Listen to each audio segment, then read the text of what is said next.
been happening? No, obviously there's been a lot going on with the OF industry. With this female, and she said that she was gonna, get with 100 guys. And then she did, and then there was this guy, like, he kind of like filmed her and kind of almost like an interview kind of thing after the whole ordeal. What do you mean 100 man? Like she got with 100 people. Like her plan was to get with 100 guys in 24 hours or something like that. Oh, in like one day? Yeah. So like at one time? Back to back. Or No, back to back. like a train? Like revolving door. Like a train? Like, yeah, boop, boop, boop, boop. Girls have done that before. Yeah, but not 100. I think girls have done more than that. Not in 24 hours. I think it's like a record. One girl done like 500, didn't she? What? Houston 500. Her name was Houston. It was back in the day though. This is before internet.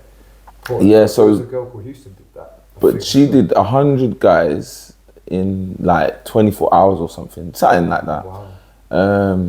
But like the guy, some other guy, I don't even know his name, but he basically interviewed her after, and she was in bits. Physically, mentally, both.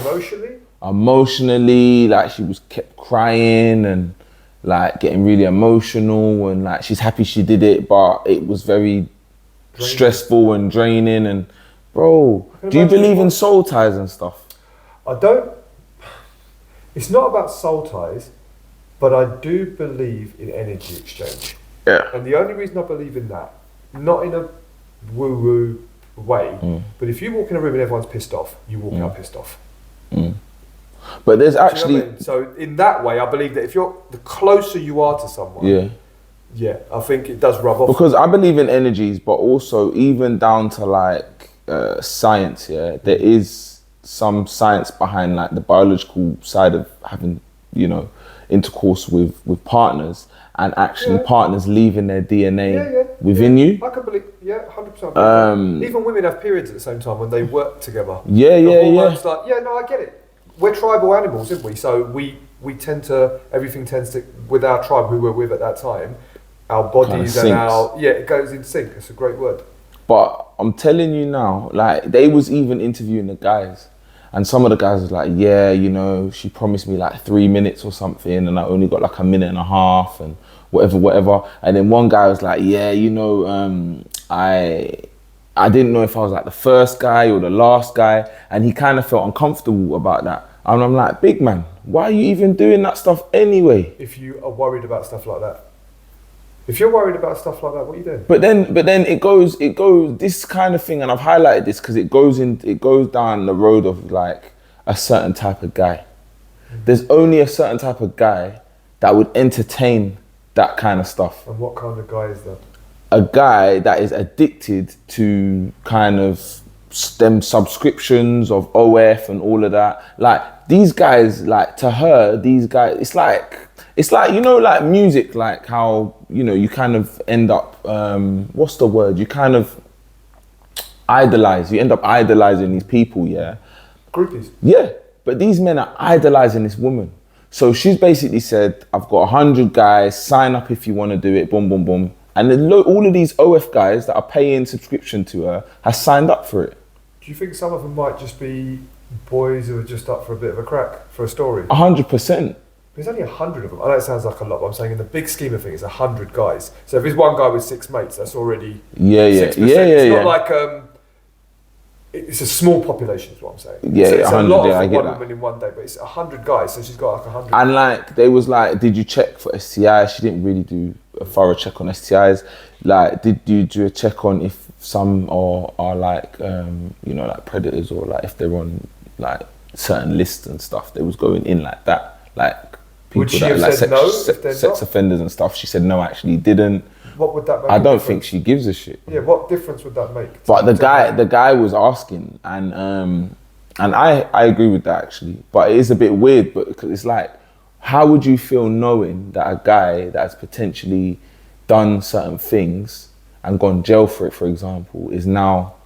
Anyway, if you're letting 100 men inside you... about to say. It don't matter anyway, do you know what I mean? If you're letting 100 man have sex with you in 24 hours, I think you're beyond the morality of that. Yeah, you don't really I think you're beyond the morality of that. So like she didn't really do very thorough checks with that. Like, do you know if all of these guys were over 18? I don't even think she knew that.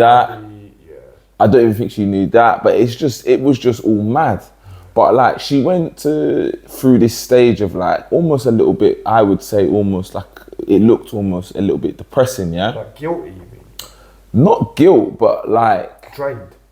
It's a weird, I don't even know. I think she just looked like she felt really heavy.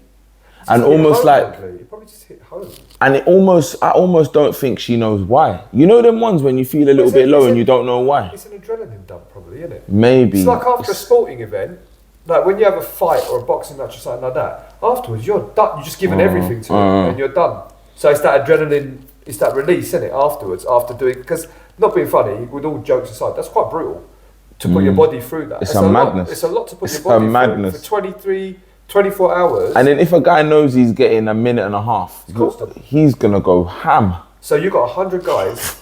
It's not like one guy that you're with and you're in a hotel. Like when you're sometimes... Yeah, you get a little breather and... You do a weekend with a little marathon. Yeah, you know, but it's like, you know, whatever. But like when you just got, it's non-stop. Yeah. She's got one guy pulling out of her, another guy going insane. in. Look, I'm not here to judge anyone's morality. I don't. If that's what she wants to do, they're consenting adults at the end of the day. Isn't it? I agree. They're consenting adults do what you want. I agree. I think it's a lot. There's a lot of. It's damaging though, bro. There's a lot of residue.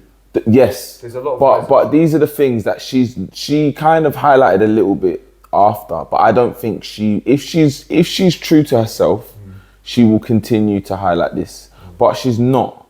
I don't think she is. I think she's now trying to do another challenge. Like, it's damaging what she's doing. I just feel like how is a woman that's doing all of this madness getting so much attention? She's getting so much attention. Well, we're talking about her. But that's what I'm saying. But we're talking about her in a way where like this is a problem. Yeah, but attention is attention. I agree. I know. Engagement is engagement. I know. People talking about her and tagging her. At the end of the day, she's doing this for likes. But people are sitting down and they're like, yeah, you know, tell us what's next. And what the hell, man?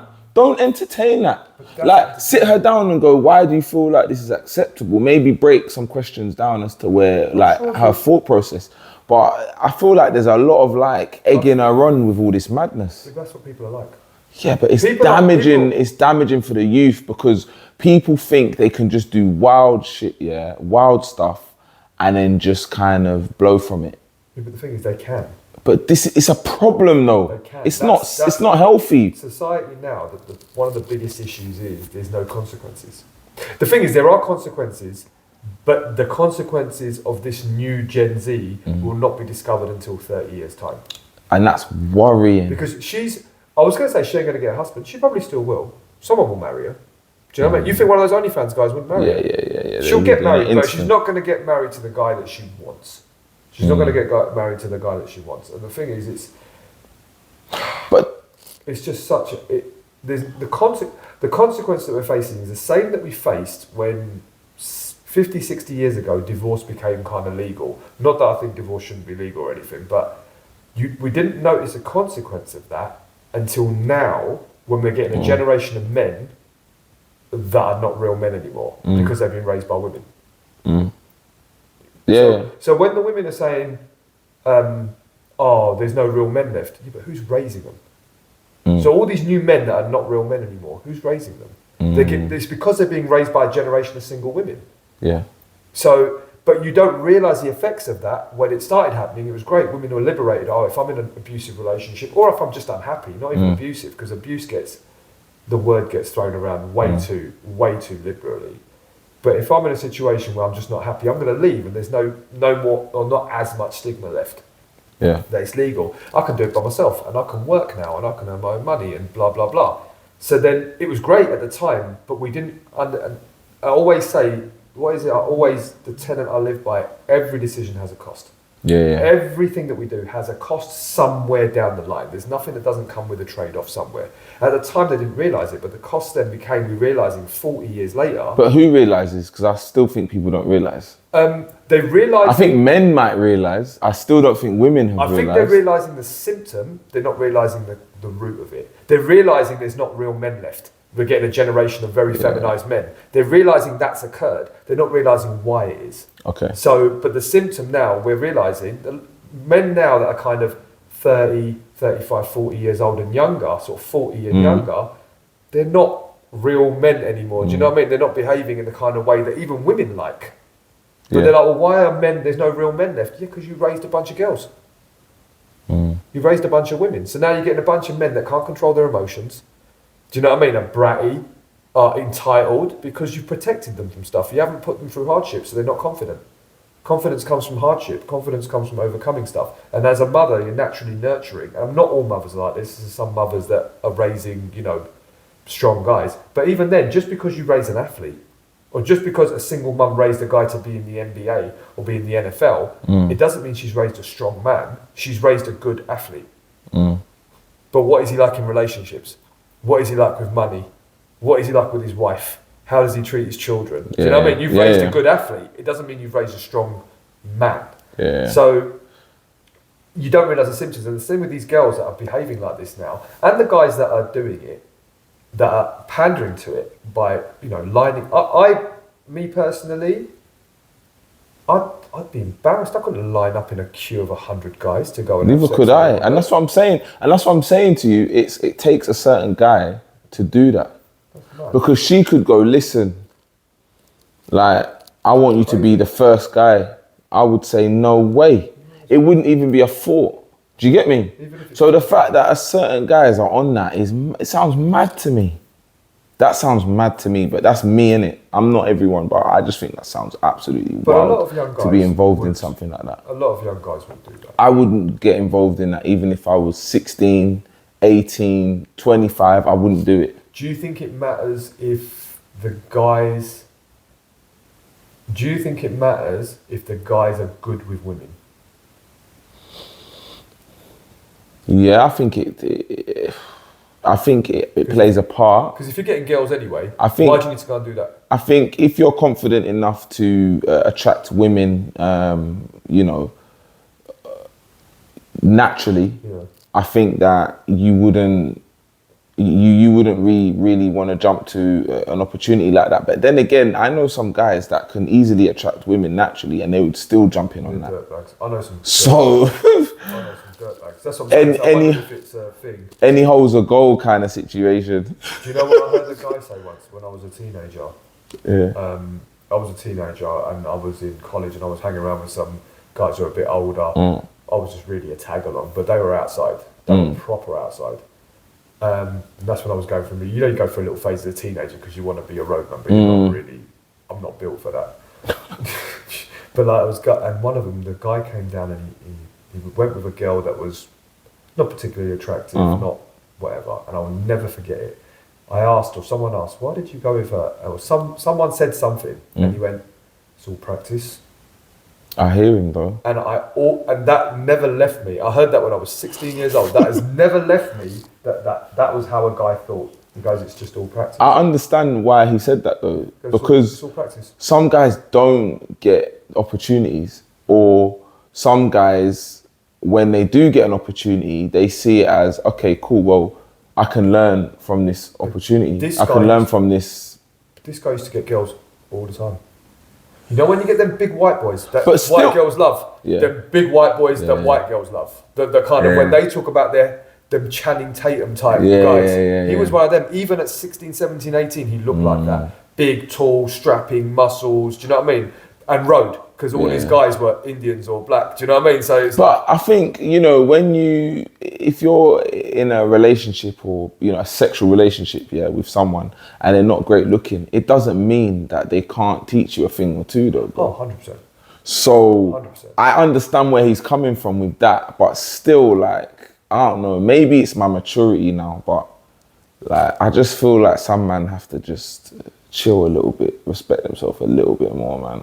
The thing is, the other thing is, and this is what men have to understand as well as women, you attract what you project. Yeah. So when you get in them guys that are always like, oh, women are bitches and they're going to take all your shit and all the girls I'm with, when you see the kind of girls they date, I'm like, I can tell within 3 seconds of looking at her, she's a headache. How have you not figured that out in 6 months? Yeah. Same with girls with guys. Like all men are like, I'm seeing the guy you're dating. Yeah. Your guy's called fucking Straps. Do you know what I mean? Your guy's called fucking Strapsy or something. I'm like, what do you think he's going to be like? But literally, I think some people, they get certain things that they want in a person and they look past everything else. Yeah. Oh, they always know. They look past everything else. People always know, they ignore because they just ignore. They ignore the flags. And when they look back on it, if they look back on it without ego and without emotion, without like heart and love, and they look back at it cold, they're like, I saw the signs. 100%. Listen, if you're a young girl, you're dating a drug dealer, what do you think is going to happen? But if you're dating a guy who's outside, I'm not saying not all guys like that couldn't be good men, but if you're dating a guy he's on the grind like that, and then you're the kind of girl who goes, I don't want drama, I don't do drama. You're dating someone whose whole life is drama. Yeah. If you're in that profession, your life is drama. Yeah. You ain't got a 9 to 5. Then go and date a 9 to 5 guy who goes to work, comes home, has his microwave meal, watches EastEnders and goes to bed. Do you know what I mean? If you don't like drama. Why are you dating guys that their whole job is to sell drugs and get stabbed and get shot at and duck the law and If you don't like drama. If you do like it, great, go for them guys. But what I'm saying is you've got to understand your words and your actions have to match up. And the same with guys. If he's going, I just want a good girl. Why are you dating a girl that's got lips like a rubber tire and you know what I mean? It's just like and like she's outside all the time on Instagram, bikini photos, and you're like, I just want a good girl. Why are you dating girls? Yeah, but again, bro, I genuinely think it comes down to self-confidence, knowing what you want, sticking by that, and actual experience. Because like you'll see things, but you'll look when you have the experience, you won't look past things. Do you get me? But when you don't have the experience, you'll see things and you'll look past it, as I said, based on the fact that other things you like or other things are attractive or other things are drawing you to them. Do you get me? So you look past the rest and you just deal with what you have. I think the confidence as well, because if you're not, because I had this with like my first like proper adult girlfriend. Because I was old, I didn't get in with girls until I was much, much older. So when I got in my first like proper adult relationship girlfriend, I thought she was much more than she was because I didn't have self-confidence. So I was like, I'm just happy to be here. I'm just happy that a girl that I thought was a 10 out of 10, looking back on it, like I see sometimes like if I'm backing up some computer, I might find an old picture like from 20 years ago, you know, and I see her and I'm like, she's all right. Yeah. Do you know what I mean? She's all right. But at the time, she was 10. And I was just like, oh my God, I can't believe a girl like this even likes me. So I need to because I'm not going to find anyone else. But it's not just about you thinking that. It's also about your exposure. Now, if you had traveled the world at that point and saw all different women from all different countries and whatever, different cultures, you might not have thought she was that great. Do you get me? But I think sometimes, even now, even if I hadn't, after you break up, sometimes you're seeing someone in rose-coloured glasses. Because you're happy they like you, so they become more attractive to you. Do you know what I mean? So I knew about attractive women because I'm from London. So when you're from a big city, it's not like you're from some small town in the middle of nowhere where you never see any fit girls. You get that exposure. London, you get that, but it's just when someone likes you, they become automatically more attractive. And sometimes if you haven't got the confidence, they become overly attractive in your eyes. You become less attractive than you are in your eyes, and there becomes a bigger disparity of, oh my God, I'm just lucky to be here, that I've got to put up with stuff. But do you feel like in most relationships, one person is usually winning and the other person is usually kind of not settling, but like...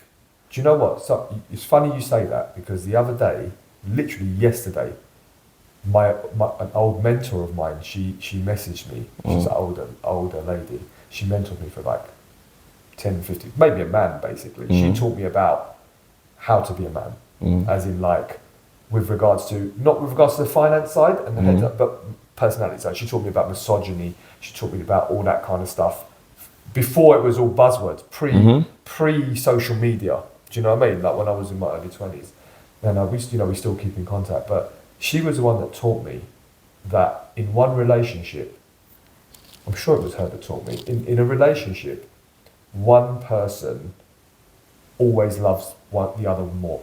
There's always one person that loves the other person more. You can never have a perfectly equal amount of love. So one person always loves the other one a little bit more. And I know a lot of these red pill guys always say that, and to be honest, as much as I think some of them are just a bunch of adolescent kind of guys, how they talk, sometimes they say stuff that makes sense, because like with everything, you can't throw the baby out with the bathwater. But I know they always say it's always good if a woman loves a man more than a man loves a woman. But I think as a person, I think you'd always want someone to love you more than you love them, because it gives you that sense of security as well, where you feel that like they're not going to leave you. Because I feel like in this generation especially, like I feel like people are so quick to end relationships. I feel like that security is not there. Two things on what you just said. I think you're talking from a man's point of view, because men don't leave, regardless. Men don't have relationships, women do. And I think if a man is loved more by his woman, he feels secure. I think sometimes if a woman is loved more by her man, she gets bored. I hear that. And that's why I think women chase guys who are unavailable.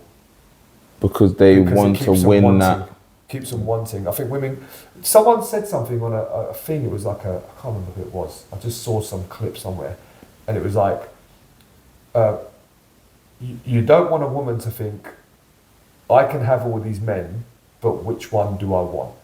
You want her to be like, I want these guys, which one can I have? You don't want her to know she can have you, now she has to decide if she wants you. You want her to want you, and now she's got to work out if she can have you. Yeah. Because I think because for women, attention is important. Yeah. More than it is for men. So I think with women, sometimes just knowing it's true, actually. That she can get you is enough for her. It's true, because I think love from a guy as a female, I think when he like loves her like that, kind of that unconditional love, when it comes across, I almost feel like she it gives her the ick. Yeah. Gives her the ick, it's too clingy. Yeah. It's like, oh, okay. I don't want a puppy dog, I want a man. Yeah. Go and do man shit. It's like, you know, I want him to give me this, I want him to give me that, like in love, attention, whatever. If she's getting that, she's like, oh, don't even have to work for it. I think women chase unavailable men because I think mistakenly, I think emotional unavailability is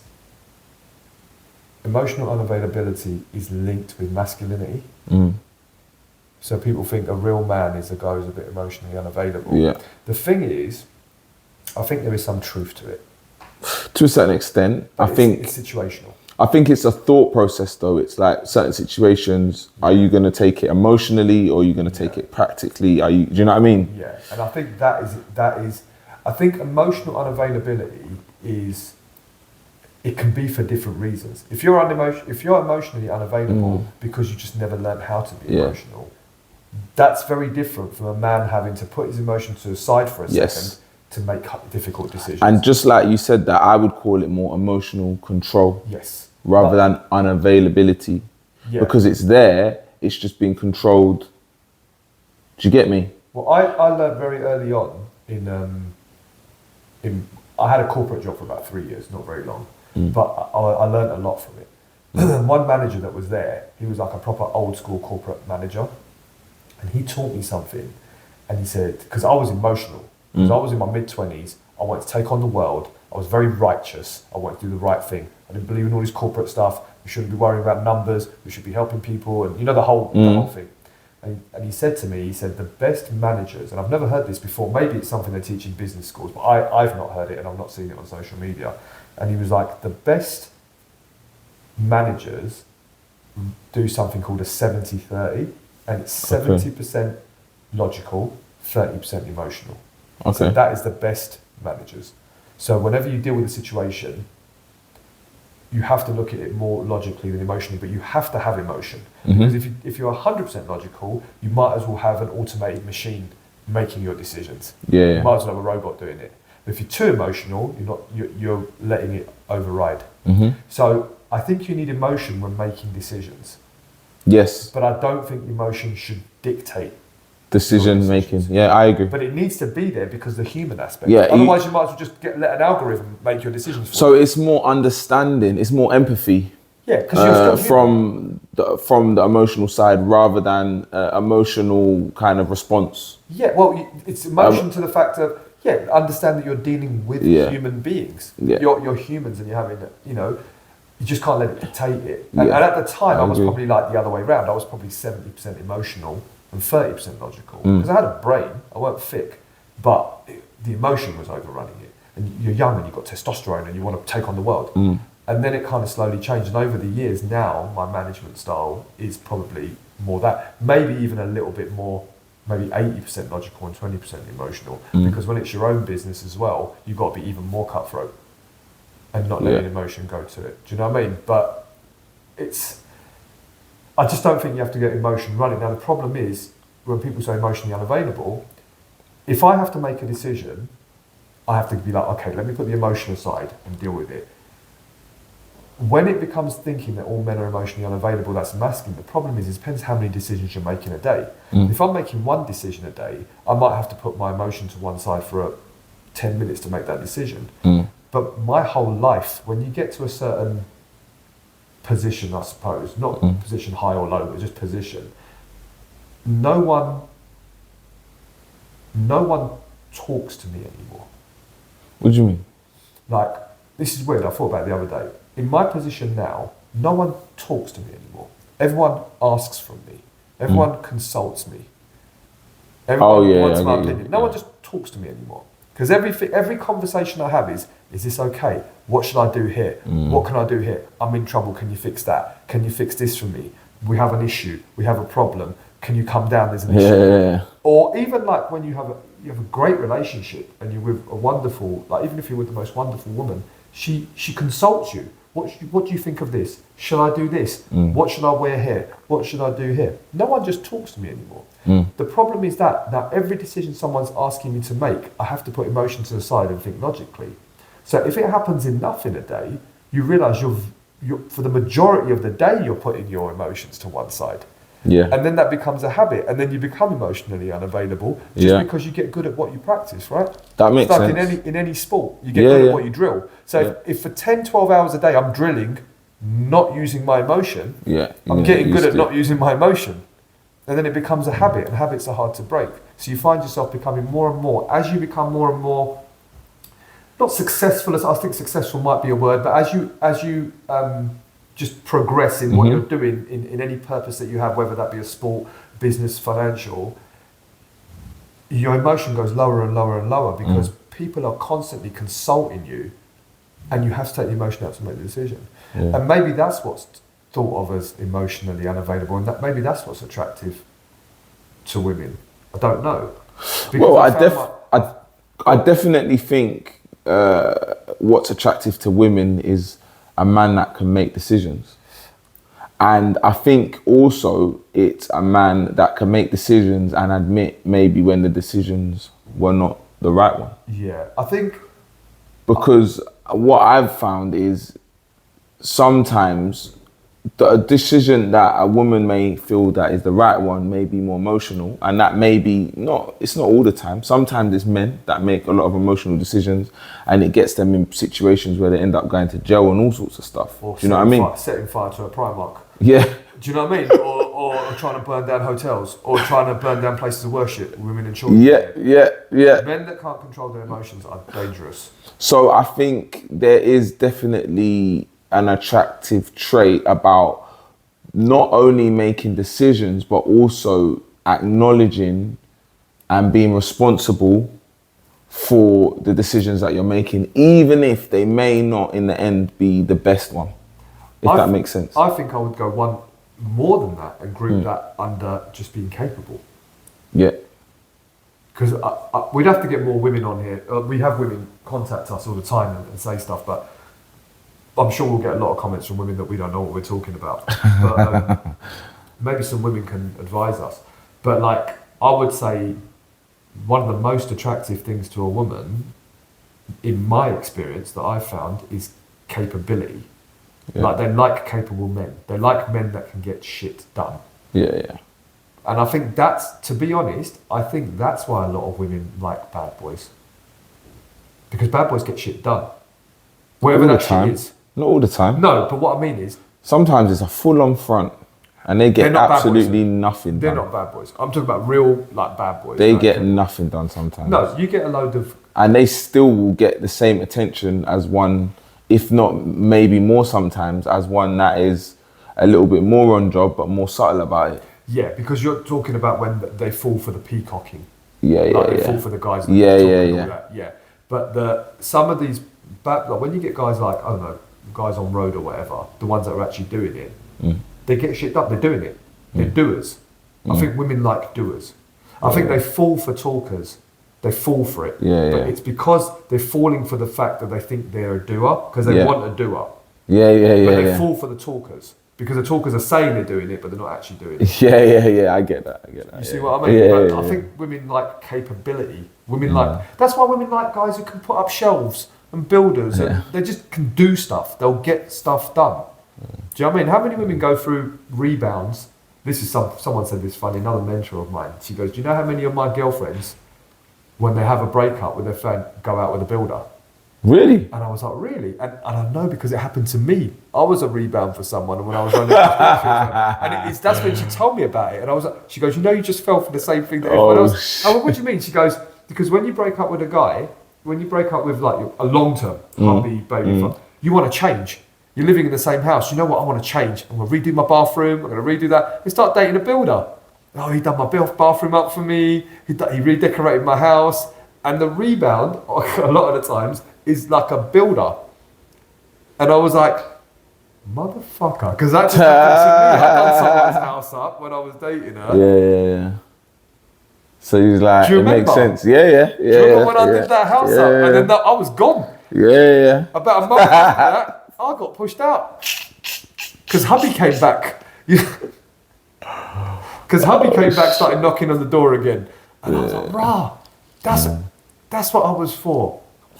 But it was, it's capable. I think capability is very attractive to women. And I think that's why, like I say, that's why they like bad boys. Whether they're just talking about being capable and the women fall for it, or they are capable. But yeah, you're right. Most guys are all talk. Most people are all talk. That's why 1% of the population run the world. And they're not all inherited rich. They're not all inherited. There's not that argument that they come from money and they're rich. No. Steve Jobs was the son of Syrian refugees. Do you know what I mean? He was a child of Syrian refugees. He was not born poor, but he's a doer. Now, whether he was a nice man or not, I don't know. I don't know his personality. I've heard some stories. It's irrelevant. We're not talking about whether he's a nice guy or not. We're talking about his ability to succeed and be capable. Most people are not capable. Most guys, the amount of guys, and we, as men, we know the guys that are peacocking and talking and being tough guys. But when it comes down to it, they melt. Most guys will melt. Even tough guys, even guys, I know so many fighters, high level, jiu-jitsu, black belts, MMA, this, that, and the other, pro boxers, this, that. Yeah, they're good in a certain situation. But in any kind of other tough situation, they'll melt. And that's what people do. Some people are good at one style of conflict and not another, and we've spoken about this before. Yeah, we did. You're good at one, and what happens is if you're good at one style of conflict, you'll try and drag every situation into that there, because that's where you're comfortable. It's your comfort zone. Confidence is there. So if you're good at talking, you want to drag everything into talking. If you're good at fighting, you want to drag everything into a physical, because you can handle that. You can't handle it when you've got to talk something out. I agree. You know what I mean? So most people are they talk anyway, but I think women, because women love with their ears, men love with their eyes. I agree. So women will listen, and that's why women like singers. Men don't listen to a woman's voice and go, oh my God, she's got a beautiful voice. Yeah, I remember there was one guy at my school who used to rap poems. Oh my God. Ridiculous. The girls used to love him. It's not fair. It's so... I was talking about one of my nephews. I was talking about one of my nephews, yeah? Oh my God. Right? One of my wife's nephews. And she was like, we were like, oh dear. He is 7 years old, yeah? He's that kid who's good at everything, right? So my kid's tan skin, curly hair, plays football to a decent level for that age. You know what I mean? He's getting like kind of scouted and playing competitive football. Now he's doing Muay Thai. Now he's playing the guitar. Oh, I knew an instrument was coming in. I knew Now he's it. playing the guitar. And whatever he does, he's good at. And I just said to her, and he looks, and now he's getting into his looks. So I bought him a jacket the other day. You know what I mean? Like, and it was like, he's not wearing his jacket for like, I said to her, I said, if I'm his age and I'm his peer, I hate him, bruv. Yeah. I hate him. Because he's good at everything and he gets all the Easy. girls. He doesn't even, and do you know what's mad? He doesn't even realise. He don't try. But he doesn't even realise the position that he's in right now. When he gets into something, he works hard at it. Yeah, Don't get me wrong. Yeah. But it's easier to work hard when you're seeing progress quickly and all the time. I agree. When you do something for a year and you're not seeing any progress, it's hard. it's harder to put the effort in. But he's good at everything, and it's just like he's so talented and so gifted, and a nice kid. Nice kid, not a shit. Do you know what I mean? Yeah. Like kind-hearted, charitable, doesn't like seeing people, wants to buy people stuff. He sees someone homeless, he goes, I want to help them. Can I buy them something? You know what? The one word I used to describe him. I said it the other day. I know you're gonna laugh anyway. You're already ready. It's unfair, bruv. Bro, it's unfair. I hear it. Sometimes it's just unfair. I hear it. You know? Easy. It's unfair. Because it just looks so easy and effortless. But when he started playing the guitar, when they said the guitar's the newest I knew thing I knew an instrument was coming. Guitar was the newest thing he's done. And when he did that, I already said with the football and the looks and the fighting, yeah. What are you going to do? I'm going to finish playing my football game. My man says anything to you, I'm going to bust him up and then I'll sing you a song after. Ultimate. It's unfair. All rounder. It's unfair. But the singing things, you don't hear that with men. Men don't say like, oh, she's got such a beautiful singing voice. Oh my God, I'm sorry. You don't get male groupies of singers like that. You do get some, obviously, but not on a level. No. Women love with their ears. That's why they love like singers and vocalists. But it's because it connects with the emotions. Yes. That's why. Yeah, I think so. And with men love with their eyes. Yeah. And it's deeper than what people say, you know.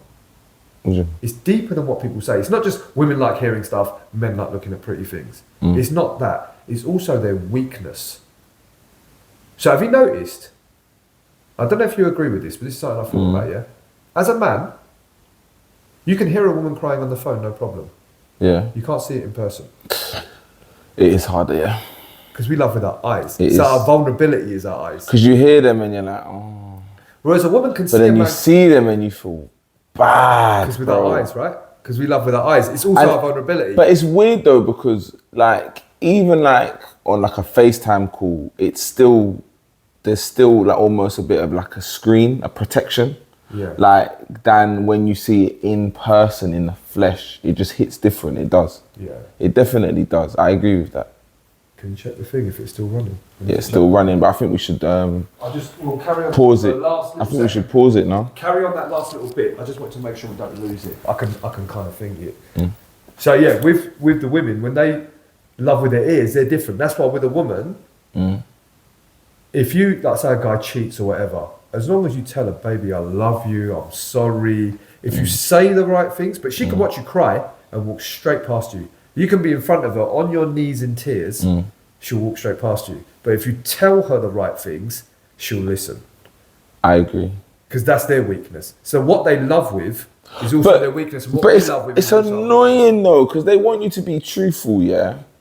But like, the lies sometimes just work so much easier. Because that love with it is, it's the weakness. And that's why when you really truly love a woman, yeah, you do almost go, listen, do you want the truth? Or, do you know what? I wouldn't even do that. I would just tell him the truth. That's what I'm like as well. But like, some guys are literally like, do you actually want the truth? Because... And I think women don't always want the truth. They don't. I had a woman say to me the other day, I was talking to someone, and she was like, you know, I want a man who's honest. And I was like, well, she has a man who's honest. She's like, yeah, but he's too honest. Yeah. And I was like, what's too honest? There's not too honest. You're either honest or you're not. Yeah, but... The problem is he's honest about things you don't want to have honesty about. Yeah. You're selective in what you want honesty with. And that's the problem. I also feel though that this generation is a little bit more peer pressure on women. So I think there's peer pressure for them to think more with their head than their heart. No, but these are older women. I was speaking to older women as well. Older women have the same thing. I think this is a time-honoured thing. I think it's peer pressure. I think, older women, yes, but I still think it's a generation thing where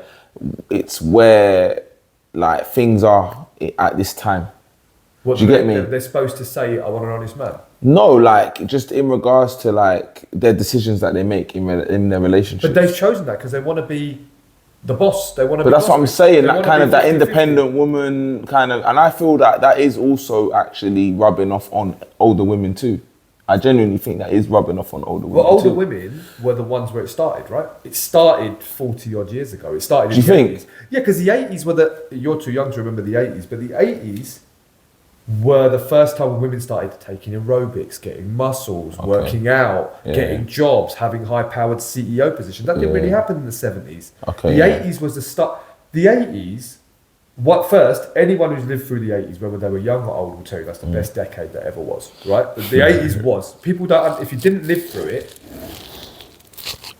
like with the 80s, if you didn't live through it, you won't understand. Anyone who's lived through the 80s will tell you it was the best decade ever. Because it was the start of what we know now modern.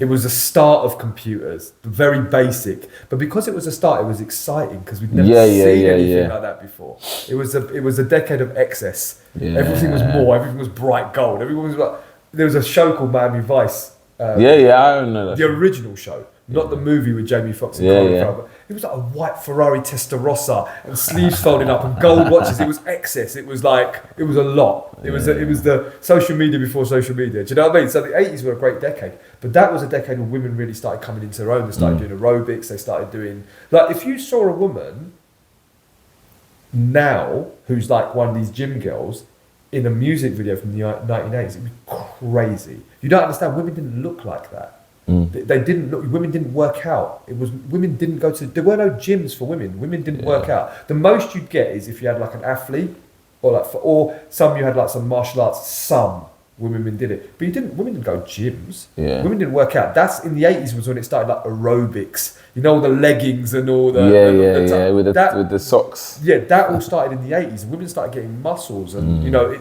they became more empowered, and it was in a very good way. And that's when women started becoming CEOs and working in business. It was in the 80s that started, but we're feeling the effects of that now, because for the last 40 years, women have not been encouraged to be nurturing anymore. They've been encouraged to be the opposite.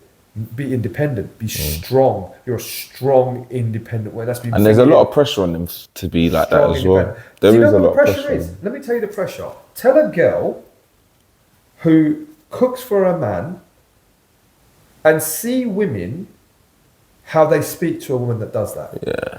There's not a lot of respect there still. They'll be like, why are you being a slave for? We put up a video the other day of, we said there was a situation where we were saying a man was complaining his dinner wasn't cooked. But that's because, but that was the job, that was an agreed job. Like the woman, her only job in the house was cook, he works, and she didn't do it. The amount of comments we're getting from women going, he's lucky he's getting a woman to cook for him. She's not a slave. But that's what he signed up for, and that's what she agreed to. But just a woman, there's now a stigma, and it's really unfortunate. And I was speaking to I think it was one of my cousins, I saw her at a wedding, and she was like, I said something like, you're getting married or something, or something to do with, you know, be a wife, or I'm a husband, or whatever. And it was like, yeah, so like, she just really thought it was like, that's so archaic. Like, you just want to be sexist, you just want to have a woman to submit to you and cook for you, and you want a slave. And it was just like, it's so, and I don't mean this I mean this in the most loving way when I say this to especially younger girls. It's so unfortunate that you think like that. It's so unfortunate that you think cooking for your man and cooking your man dinner when he comes home from a hard day's work is a slave. That's messed up, innit? Do you know what I mean? And it's unfortunate because you'll never find that person who brings that out of you to want to take care of him. Because as a man, if he loves you, all he wants to do is give to you. Like for me, if I love a woman, all I want to do is give. All I want to do is get stuff and give. What do you want? You want to have a nicer house? You want to have a nicer car? Do you need, like, I want to give. It's my natural, as a man, it's my natural wanting to give to a woman, to provide for her. Yeah. And it's my natural instinct to want to protect her if she's in any trouble. And as a woman, they're going against all those natural And as a woman, like, it's so natural. And they say it's not natural, but I tell you why I think it's natural, because they're like that with their child. Yeah. As soon as they have a baby, they're like that. The first thing you want to do is feed it, nurture it, feed it, clean it, clothe it. So But there was actually a thing that they was talking about. I was listening to something the other day, and this lady was saying that women, they do this nurturing stuff on a whole nother level with their child, and then as soon as they become a man, they look at them completely different. Yeah, because now they're almost like offended by them. Like, I'm not doing that for you. I'm not doing. Do you know what I mean? And then the poor guy is confused, especially if his dad's not around. Yeah, it's really. So it's like he's almost gone from their baby to almost like an enemy. Because now you remind them of the dad. Yes. So it's like there was, you know, it was a lady talking as well. Just like your father. It was a lady talking as well, and she was talking about like how some women and young men struggle with that transition because their mum almost sees them as almost like a completely different person, and it's like instant almost. It's just. And the thing is, the problem with a lot of women that they have is they have this idea in their head of what a man is and what they want, but they've never met one and they've never dated one of what they're thinking in their head, because what they're thinking in their head is unrealistic. Yeah. They've got these superhero supermen in their head that, well, I have my idea of what a man is and what he should be. What's your example? Where's your real life example? Was your dad like that? Was your boyfriend like that? Was your child's father like that? Was any uncles like that? Have you got any friends like that? Yeah, but I blame media, I blame films, and like it just. We've always people are so like confused at what normal is. Yeah. What is normal? What is like acceptable? Like I don't think people know anymore. I think expectations of and basics are kind of so mixed and muddled now. I feel that people actually don't know. Like, I don't think most people know what a good mum is, what a good dad is, like what they even want from their partner. Yeah. Because you're getting what you want from your partner. It might not be what your brethren gets from her partner, but are you happy with him? Yes, okay, well then be happy. She wants what her friend has though. Yeah, she'll tell her man as well. Oh, but Sally's boyfriend or husband does this. Okay, but I do that. But Sally's husband also has 3 other girls that she don't know about. But we don't mention that bit. Do you get it? So her boyfriend's romantic because he's got fucking guilty conscience because he's fucking 3 other girls, so he's always buying her flowers. You get me? I find it quite offensive when women do that. But it's a whole thing. Like it's not like quite offensive. You can't pick. And I, you know, I don't really like to go like, oh, women this and men that, but you don't really hear men do that, especially not to their missus. They won't go like, oh, blah blah blah's missus does this, and you don't do that. Men do other fucked up stuff. Yeah, but men do other fucked up stuff. But men don't do that. No, they don't do that. People express it in different ways. Yeah. I agree. Men do plenty. Yeah, they do. Men are waste men. Like most men are waste men. Some. Do you not? You think some? Most men are waste men. Look at the majority of men that we know.